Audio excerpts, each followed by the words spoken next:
creating a sketch based on the finished painting. I began with a simple figure sketch using a soft B2 pencil.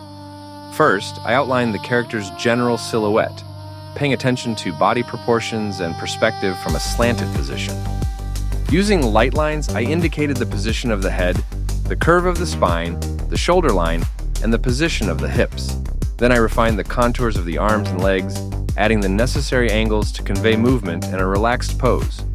After this, I worked on the main elements of the clothing: the shoulder cutouts, the folds of the fabric, the chest pocket, and the belt with symbols. Using an eraser, I gently removed unnecessary construction lines, achieving a clean and clear form.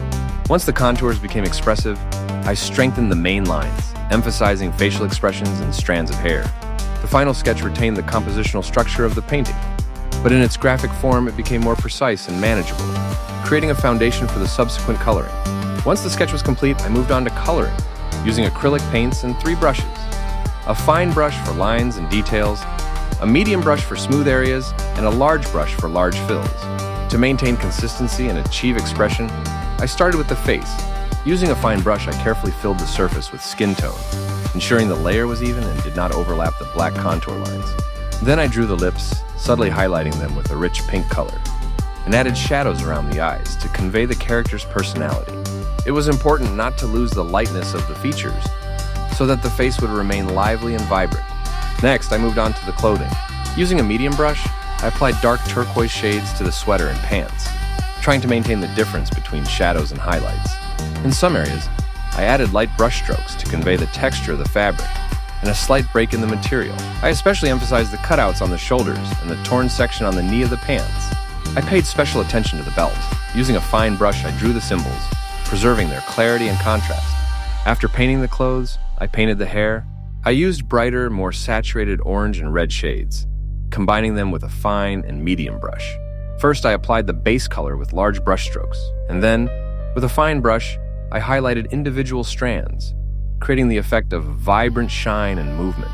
I aimed to convey the character's energy and vibrancy, so the hair became one of the most expressive elements of the work. The next step was the background. Using a large brush, I filled in the green areas behind the figure, trying to leave the texture of the brush strokes visible. I applied the blue elements more evenly to create a visual contrast between the calm of the water and the dynamism of the sky. I painted the upper part of the background with a mixture of warm red, yellow, and orange shades, applying them with energetic strokes to emphasize the emotion of the scene.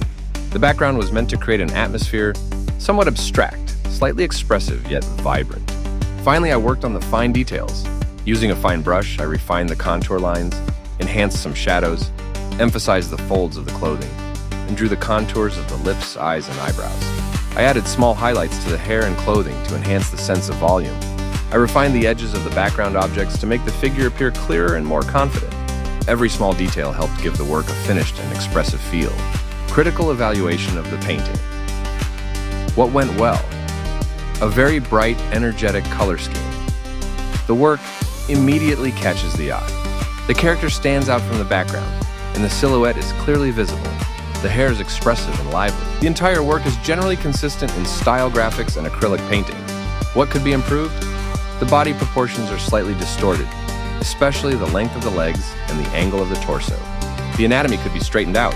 The background is very saturated and somewhat draws attention to itself. It could be toned down slightly. The contour lines are too thick in places, making the drawing look more cartoonish than intended. The highlights on the face could be softened to make the skin look more natural. What could be added? Soft shadows under the figure to enhance the character's connection to space. Some detailing on the clothing zippers, fabric texture, subtle highlights on the water for depth. Improve the perspective of the floor to reduce the feeling of tilt. The painting is done in a mixed style, cartoon graphic plus expressive acrylic background. The figure resembles a comic book character, and the background is reminiscent of an emotional abstraction or fauvism. Who might like it? Lovers of bright comic book imagery, admirers of informal, colorful, expressive art, those who enjoy contemporary art illustrations, teenage and young adult audiences, fans of pop art and graphic characters.